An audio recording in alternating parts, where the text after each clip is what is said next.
Selamat pagi pendengar setia Radio Cakrawala yang diberkati oleh Tuhan. Salam jumpa dalam kasih dan anugerah Allah bagi kita sekalian.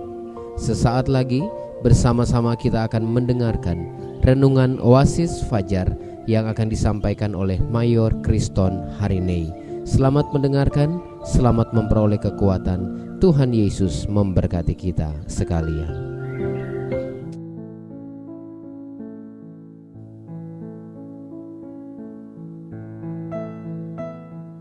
Saudara pendengar Radio Cakrawala dimanapun Anda berada, senang rasanya dapat menjumpai Anda dalam acara Oasis Fajar pada pagi hari ini.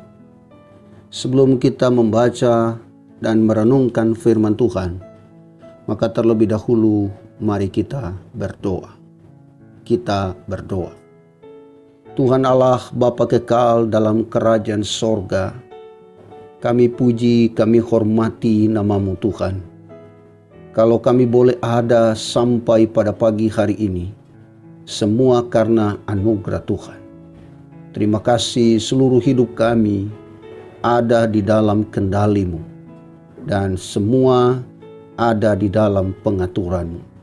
Kami bersyukur, kami percaya Engkau sedang memberkati kami semua, baik hamba-Mu yang menyampaikan firman Tuhan, maupun semua saudara-saudara kami, pendengar Radio Cakrawala, dalam acara Oasis Fajar pagi hari ini, juga diberkati oleh Tuhan.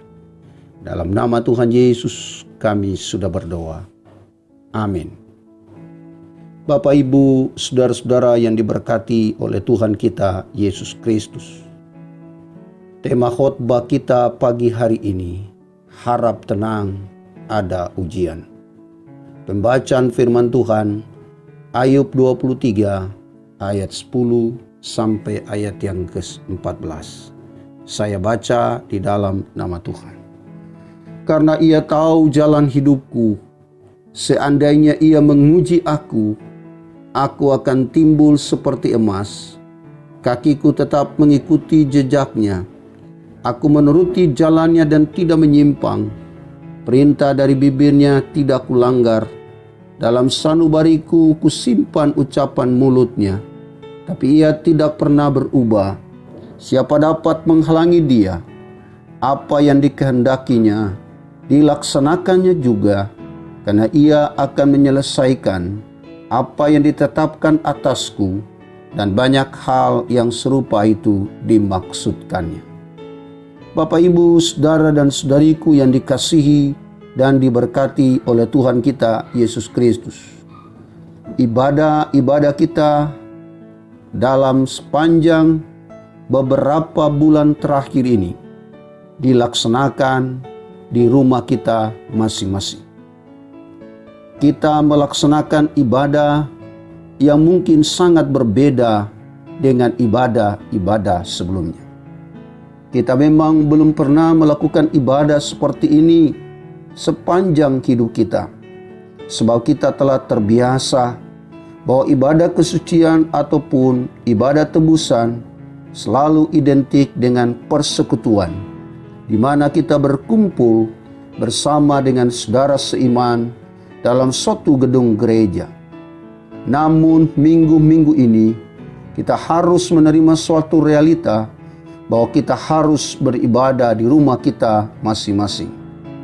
Karena itu, sebagai gembala atau ofisir koros, saya selalu memastikan bahwa kami masih terus mengingat Anda semua dalam doa kami. Bahkan kalau mau jujur, bahwa pikiran, perasaan, dan hati kami selalu dipenuhi dengan keinginan untuk selalu membawa Anda semua kepada Tuhan. Percayalah bahwa Dia masih tetap mengasihi kita. Percayalah bahwa Dia masih mengendalikan kehidupan ini. Percayalah bahwa Dia masih menjadi tempat persembunyian kita dikala kita sedang dirundung kesusahan, termasuk dengan adanya wabah yang mematikan, yaitu COVID-19, coronavirus seperti sekarang ini. Percayalah bahwa Dia masih tetap Allah yang menjanjikan kehidupan. Bahkan ketika kematian pun tiba, Dia masih tetap Allah yang memberikan kehidupan. Saudara-saudara yang diberkati oleh Tuhan kita Yesus Kristus, saya dengan sengaja menetapkan tema khotbah kita minggu ini atau hari ini, yaitu harap tenang, ada ujian. Kalimat ini merupakan suatu kalimat yang sangat akrab bagi mereka yang ada di dunia pendidikan, bahkan bagi kita semua. Kalimat itu dipampang di depan sekolah ketika pelaksanaan ujian sedang terjadi. Kita semua langsung mengetahui apa pesan utama dari kalimat itu. Artinya, tidak boleh gaduh, tidak boleh ribut, karena itu bisa mengganggu konsentrasi dari para peserta ujian. Saya menangkap dengan jelas filosofi dari ujian itu. Bukan hanya peserta ujian dan orang luar yang disuruh untuk tidak ribut, tetapi saat ujian berlangsung, guru juga diam. Guru yang biasanya mengajar, tempat murid untuk bertanya, selalu bersedia memberikan jawaban. Mendadak guru tidak boleh memberikan jawaban, bahkan cenderung cuek dan kurang bersahabat. Kenapa? Karena ujian sedang berlangsung. Saudaraku, ketika membaca kitab Ayub, maka dengan segera kita menemukan bahwa kitab Ayub terdiri dari 42 pasal. Pada bagian pertama, kitab itu memperkenalkan kepada kita bagaimana kehidupan rohani Ayub yang tanpa cacat celah. Bagaimana kehidupan finansial Ayub yang begitu kaya, dan bagaimana Ayub menjaga keluarganya, khususnya anak-anak, dengan melakukan tindakan pengudusan setelah mereka mengadakan pesta. Namun, belum selesai pasal pertama, kita sudah langsung dipertontonkan dengan ujian yang sedang dihadapi dan dialami oleh Ayub. Kisahnya begitu tragis. Bahkan sepanjang 41 pasal dari 42 pasal, halaman-halaman dalam kitab Ayub itu hanya diisi dengan lembaran pergumulan demi pergumulan, lembaran ujian demi ujian, lembaran tantangan demi tantangan. Hidupnya dipenuhi dengan air mata dan dipenuhi dengan ratapan. Saudaraku, melalui firman Tuhan ini, saya mendapatkan beberapa sikap Ayub yang dapat juga menjadi sikap kita dalam menghadapi persoalan hidup, khususnya saat kita diterpa dengan virus corona atau COVID-19 yang begitu menakutkan ini. Saya mencatat ada beberapa sikap Ayub yang juga bisa menjadi sikap kita dikala kita diperhadapkan dengan pergumulan dalam hidup ini. Harap tenang, ada ujian. Sikap pertama, tetap percaya bahwa Tuhan tahu jalan hidup kita. Itu terlihat di ayat yang ke-10 bagian A. Di sana dia katakan, karena Ia tahu jalan hidupku. Saudaraku, memang ada penafsir yang berkata bahwa karya sastra paling unggul yang dihasilkan gerakan kebijaksanaan di Israel ialah kitab Ayub. Kitab ini dimulai dengan sebuah cerita dalam prosa, dalam cerita yang sangat menarik. Sekali peristiwa Allah mengizinkan Ayub dicobai iblis untuk melihat kalau juga dalam kemalangan ia tetap setia. Mula-mula Ayub kehilangan seluruh harta bendanya dan kemudian kehilangan anak-anaknya. Kenyataan ini diterimanya juga sebab dengan jalan itu Allah hanya mengambil apa yang diberikannya dahulu. Lalu Ayub didatangi penyakit yang menjijikkan dan sangat memalukan. Ini pun tetap diterima Ayub dan tidak menuruti desakan istrinya untuk mengutuki Allah. Kemudian datanglah 3 orang sahabat Ayub, yaitu Elifas, Bildad, dan shofar. Mereka datang melawat untuk mengucapkan bela sungkawa dan menghibur.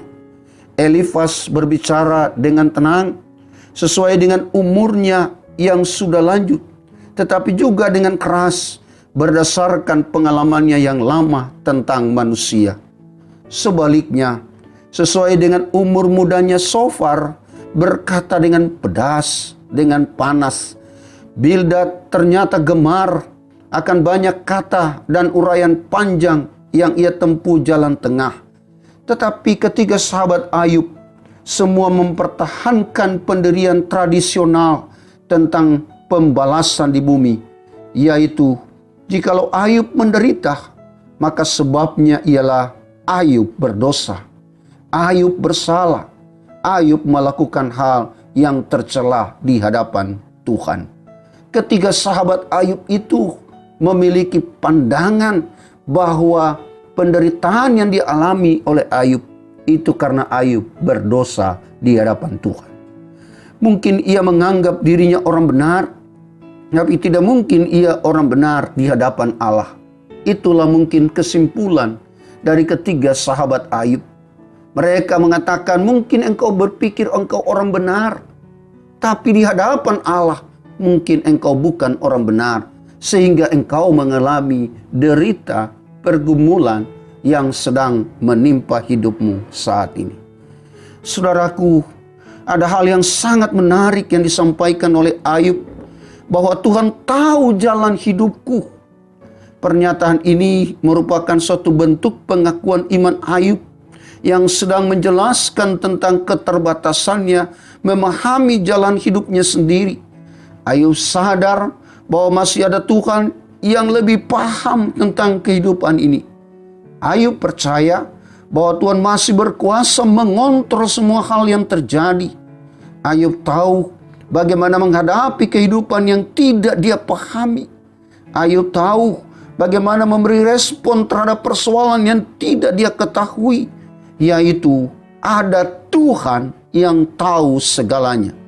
Bukankah ini merupakan satu-satunya kekuatan kita dalam menghadapi realita yang begitu mencekam saat-saat ini? Saat semua ilmuwan, saat semua orang pandai mencoba memahami virus ini, tapi belum berhasil, kita sebagai anak Tuhan harus paham dan percaya bahwa masih ada Tuhan. Dia masih bisa menolong kita. Tuhan masih bisa menyertai kita. Tuhan masih peduli dengan kita. Dia masih tetap Allah, sumber kehidupan kita. Inilah respon pertama daripada Ayub ketika dia menghadapi pergumulan hidup yang dia alami. Dia berkata dengan iman, Tuhan tahu jalan hidupku. Saudara-saudara, ketika dia melihat banyak hal yang dia tidak pahami dalam hidup ini, banyak hal yang dia tidak tahu dalam hidup ini, Ayub punya kesimpulan iman bahwa Tuhan tahu jalan hidupku. Saudara-saudara, mari kita lihat sikap yang kedua yang diperlihatkan oleh Ayub ketika dia ada di dalam ujian. Sikap kedua, Ayub sadar bahwa hidup harus melalui ujian. Ayat yang ke-10 bagian B. Seandainya ia menguji aku akan timbul seperti emas. Saudaraku, Ayub berhasil melihat pergumulan yang dia hadapi dalam dimensi rohani, yaitu Allah sedang menguji imannya. Saya kembali kepada judul khotbah kita pada saat ini. Harap tenang, ujian sedang berlangsung. Disinilah filosofi dari ujian itu terlihat, bahwa terkadang Tuhan seakan bertindak sebagai guru, tidak memberikan jawaban, seakan berdiam diri karena ujian sedang berlangsung. Saya juga sangat memahami bahwa Tuhan tidak punya kewajiban untuk memberikan jawaban terhadap semua pertanyaan kita. Sebab siapakah kita sehingga kita bisa menurunkan Tuhan dari takhtanya, lalu mendudukkan dia pada kursi pesakitan untuk menjawab sejumlah keluhan dan pertanyaan kita. Bukankah kita punya kehidupan ini hanya seperti tanah liat, buatan tangannya, yang sesungguhnya tidak mempunyai hak apapun terhadap diri kita, apalagi terhadap Tuhan. Di sisi lain, saya memahami bila pun Tuhan memberikan jawaban kepada kita, mungkin juga kita tidak mengerti. Kita belum mengerti sebab Tuhan belum selesai atas hidup kita. Saudaraku, disinilah keunggulan iman dari Ayub yang tetap percaya bahwa kalau Tuhan menguji aku akan timbul seperti emas. Betapa hebatnya pengertian Ayub akan segala tindakan Tuhan terhadap umatnya. Bukankah kondisi Ayub begitu terpuruk? Bukankah wajar bila Ayub kecewa, bahkan mungkin marah kepada Tuhan? Bukankah hidupnya begitu saleh? Sebagai gembala jemaat, sebagai osir pemimpin, saya ingin memberitahukan kepada kita semua, mari ambil waktu khusus berdiam diri di rumah sebagai kesempatan untuk memiliki hubungan yang lebih dekat lagi dengan Tuhan. Karena kalau kita ada ujian, kalau kita ada dalam pergumulan, itu berarti saudara-saudara, Tuhan mau menguji kita karena kita mau timbul seperti emas. Dan Tuhan sedang membentuk hidup kita supaya hidupmu dan hidupku akan timbul seperti emas. Saudara-saudara, ketika berbicara tentang emas, maka kita berbicara tentang sesuatu yang berharga, sesuatu yang bernilai. Saudara-saudara, bukankah hidup kita akan menjadi lebih bernilai, lebih berharga ketika kita melalui semua tantangan, pergumulan hidup ini, dan akhirnya ketika kita menang, hidup kita kaya dengan pengalaman ditolong oleh Tuhan. Saudara-saudara, itu sikap yang kedua. Ayub tahu, Ayub sadar bahwa hidup harus melalui ujian. Dan melalui ujian itu dia timbul seperti emas. Sikap yang ketiga, tetap memelihara komitmen kepada Allah. Saudaraku, pernyataan Ayub yang berkata, kakiku tetap mengikuti jejak, aku menuruti jalannya dan tidak menyimpang. Perintah dari bibirnya tidak kulanggar, dalam sanubariku kusimpan ucapan mulutnya, tapi ia tidak pernah berubah. Siapa dapat menghalangi dia? Apa yang dikehendakinya dilaksanakannya juga, karena ia akan menyelesaikan apa yang ditetapkan atasku. Dan banyak lagi hal yang serupa itu dimaksudkannya. Saudara, sewaktu merenungkan perkataan Ayub ini, saya secara pribadi begitu merasa kagum pada komitmen yang dimiliki oleh Ayub. Komitmen itu adalah komitmen yang tidak ditentukan oleh keadaan sekitar dia, keadaan di luar diri dia. Komitmen itu adalah komitmen yang timbul di dalam hati dia, bukan di luar dari dirinya. Sekaligus bagian ini menampar kita semua, karena terkadang kita mempercayai Tuhan sewaktu semua berjalan lancar dan semua kelihatan indah. Namun ketika kita diperhadapkan pada kenyataan yang sulit, mungkin kita sakit, mungkin kita bangkrut, mungkin kita gagal, mungkin kita mengalami hal-hal yang sulit dan buruk dalam hidup ini, dan sejumlah hal yang menyakitkan terjadi, maka kita memberikan respon yang menunjukkan kemarahan kita kepada Tuhan. Kiranya melalui keadaan yang kita hadapi secara mendunia saat ini, bukan melunturkan komitmen kita untuk percaya Tuhan, tetapi justru dengan adanya pergumulan ini memperteguh komitmen kita untuk tetap melakukan kehendaknya dalam hidup ini. Saudaraku, saya hendak mengakhiri khotbah ini, namun izinkan saya untuk mengingatkan kita bahwa semua pelayanan yang dilakukan oleh para Alkitab, termasuk Ayub, menuju ke satu arah, yaitu arah ke depan. Artinya, semua itu tidak sempurna. Ada batasan waktunya. Semua itu harus disempurnakan oleh suatu pribadi yang memang sempurna. Dan pribadi yang sempurna itu adalah Kristus. Kristuslah yang menjadi pusat pemberitaan dari para tokoh Alkitab, baik dalam perjanjian lama maupun perjanjian baru. Kristuslah yang menjadi arah pelayanan para tokoh Alkitab itu semua. Kristuslah yang mampu menguduskan kita. Semua nabi, tokoh Alkitab sedang menunjuk ke arah Kristus. Kristus telah membuktikan bahwa Dia mengasihi kita. Dia telah datang menolong kita agar kita dapat keluar dari jajahan kuasa dosa. Dia telah menyerahkan dirinya sendiri menjadi bukti kesediaannya untuk mengasihi kita. Kita bagaikan barang rongsokan, barang yang sudah dibuang, barang yang tidak berharga, barang yang betul-betul siap untuk dimusnahkan. Namun oleh anugerahnya yang tidak terbatas, Dia datang memungut kita. Dia datang mengangkat kita menjadi miliknya, menjadi anaknya, menjadi kesayangannya.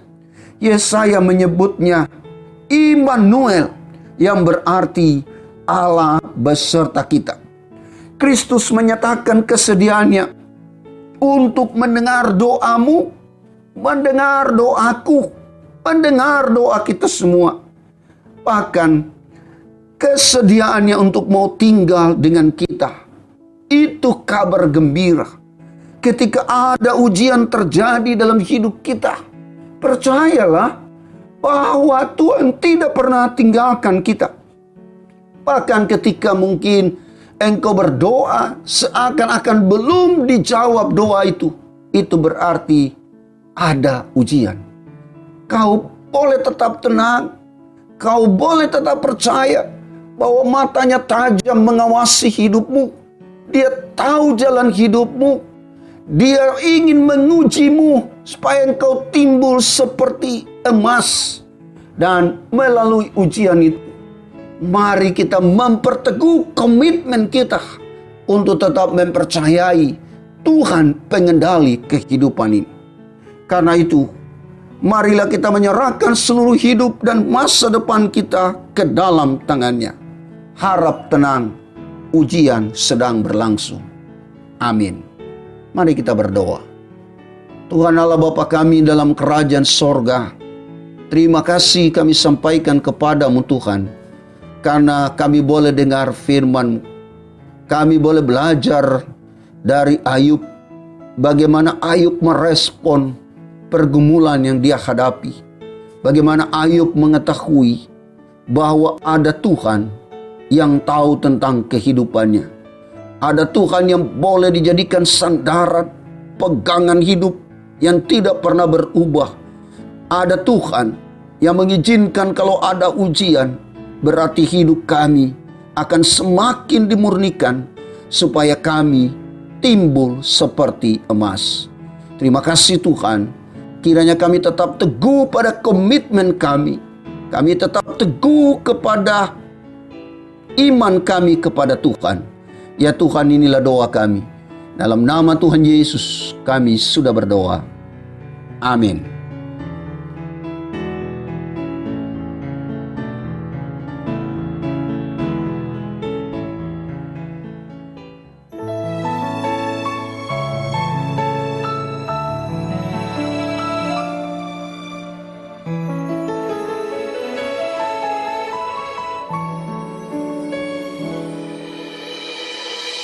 Gelapkah jalan di kehidupanmu? Kau letih, kau penat, kecewa. Gentar hatimu menghadapi semua, dan tak pernah kau temukan jawabnya. Meskipun telah kau coba dengan kuatmu, tapi semuanya tak berarti.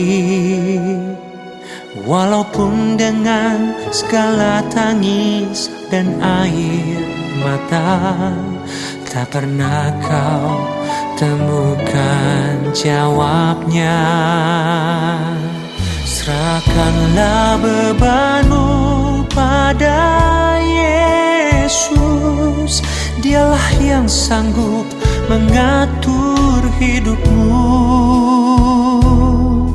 Dia lebih dari jawaban yang kau perlu. Yesus penolong yang setia.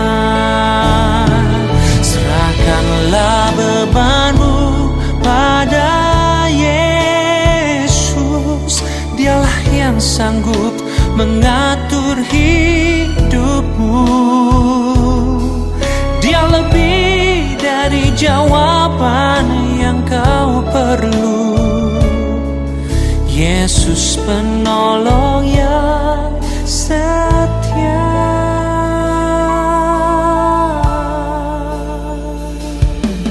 Di saat kau ragukan akan kasih-Nya, ingatlah selalu janji-Nya. Dia tetap sertai kita hadapi hidup ini. Hanya Dialah jawaban bagimu.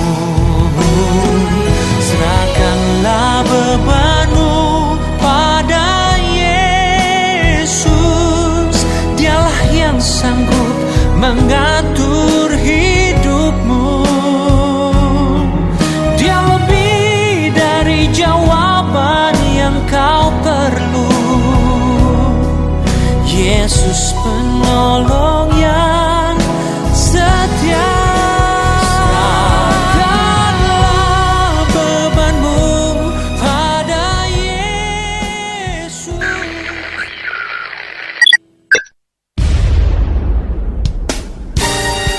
Pastikan Anda tetap bersama dengan kami di gelombang 89,2 FM The New Cakrawala Radio.